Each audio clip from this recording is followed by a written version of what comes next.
Hello everyone, my name is Makayla and today I wanted to address all of the things that colleges are considering when you're applying to their school. And this can be very overwhelming because there's academics to think about, arts, athletics, activities, community service. It's just a ton to think about. I'm going to break down what colleges are actually looking at and then what they don't care about at all. So there's this graph that I found from the National Association for College Admission Counseling, and this is from a survey back in 2017 and 2018 that basically explains what schools care about, and it ranks each piece in an application, how much it matters to them when making the choice of whether to allow a student into their school. When I looked through this, I kind of broke it down into three parts. The stuff that really matters but it's not as important, and then the stuff that they might look at but it's not going to have a huge impact on whether they decide to let you in. So to start, these are the things that are most important for colleges. And number one, it's your grades. One thing to keep in mind though is I don't think that you need to stress if you have like one bad grade from freshman year or even in like junior year if you get a bad grade, because colleges are generally looking towards a trend. Are you going to keep up your grades when you go to their college? And one bad grade isn't going to reflect a terrible work ethic. So as long as you have in general good grades, this is a really good sign to colleges that you're going to be working hard at their school. Third in the table was the testing scores. So this is for the SAT and the ACT. It is important often for if you're going to get into a school or not. So I would highly recommend studying for your SAT and ACT and really doing everything you can, like everything in your power to get as high a score as you possibly can. That's just the way that it works with our college system. If you can, find practice books, prep books and questions that you can practice going through, especially timing yourself to make sure you can do it within the specified time, but really work on getting the scores up. And if you don't have the best SAT or ACT score, there is an increasing number of colleges each year that are allowing students to apply, and they can choose to add their SAT or ACT scores or not. So if you just don't feel comfortable with your scores, there are a lot of universities out there that might not require you to send them in. Fourth in the table was strength of curriculum, and a lot of colleges did say that that's very important for them. So strength of curriculum is essentially referring to what classes you take. They're basically trying to see if the curriculum load that you take is something that's challenging to you. And it's even okay if you don't get the best grades in those classes, because they'll see that you're trying to be ambitious, and that's what they care about. They want to see that the students they take into their school have a drive. Okay, now we're entering the things on your application that do matter, but like they're not quite as paramount as the aforementioned things I was discussing. The first of that is your essay or writing sample.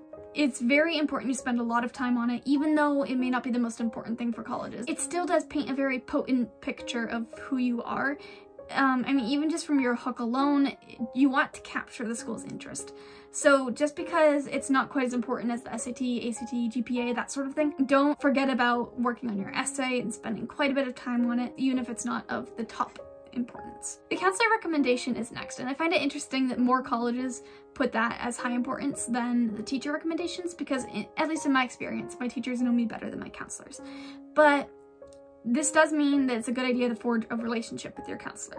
You don't need to be going and visiting your counselor every week, but when you do have appointments with your counselors, make those appointments on time. Be friendly with them, get to know them, and not just so you get a good recommendation. It's just a good idea so that your counselor knows you better and can help you more throughout high school, to have a good relationship with your counselor. I think a lot of students wouldn't realize that their counselors even write them a recommendation until it's time for them to submit their common application. So if you are a high schooler right now, make sure that you're getting to know your counselor. Next is students' demonstrated interest. I'm also surprised about the ranking of this one. I would have thought this would be of more importance to the school, but it still is important based on where it's ranked in this table. So demonstrated interest, when you apply to the school, you want them to know that you are applying to that school.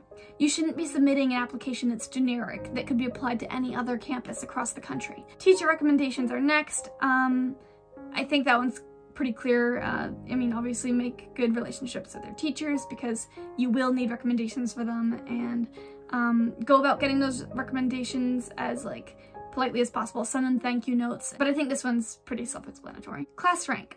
This was of considerable importance to only a few schools.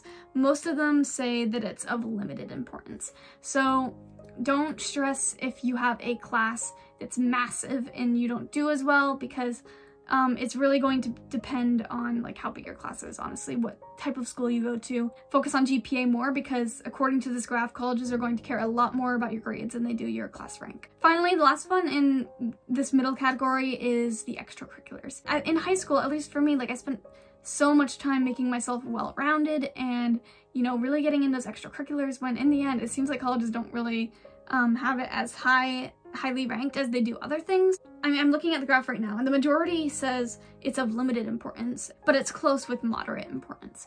As long as you show that you do have a couple and that you have interests and passions, that's what matters the most. Okay, these last ones are of least importance. Not to say that they aren't important, but schools aren't going to be looking at this as much as they are all of the other things.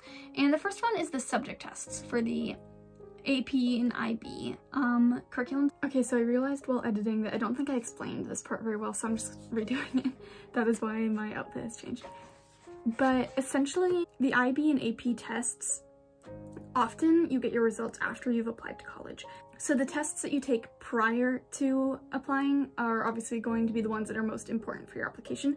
Although at least personally, I've found in like my research that I think they more so boost the application and supplement it, but like if you don't have them, it's not going to detract from your overall application, if that makes sense. Portfolio, again, this is of limited importance for most schools, but not all. If you're applying to, let's say, Juilliard, your portfolio is probably going to be very important. So that one just depends, I guess, on where you want to go. Interview, don't stress about your interview is what this means because they don't put much stock into it. And I interviewed a lot throughout my application process. Like, I don't even know how many times. The point is, don't worry about the interviews too much. Go and make a good impression, and then your interviewer will put in a good word for you. It'll only boost your application, but it's not the end of the world if you don't secure an interview or if you don't feel like you did perfectly in it either. Work. Very few colleges are apparently going to care if you have work experience or not. Work as much as it makes sense for you financially. And if you have free time, worry more about your extracurriculars than getting in work experience. Of course, it is good for your resume to get work experience, but for now, just applying to college, if it's overwhelming for you to get that work in, then it's not a huge deal if you're not getting a ton of work experience. SAT 2 scores. It's really only something you can do. If you have the financial capability to do it and you really want to, then go for it. But it's really not necessary, I don't think. Unless you're like trying to apply to somewhere like MIT, you might need those specific subject tests for sciences and math. But if you're just applying to a general liberal arts school, don't worry about it so much. And then finally on the table is the state graduation exam scores.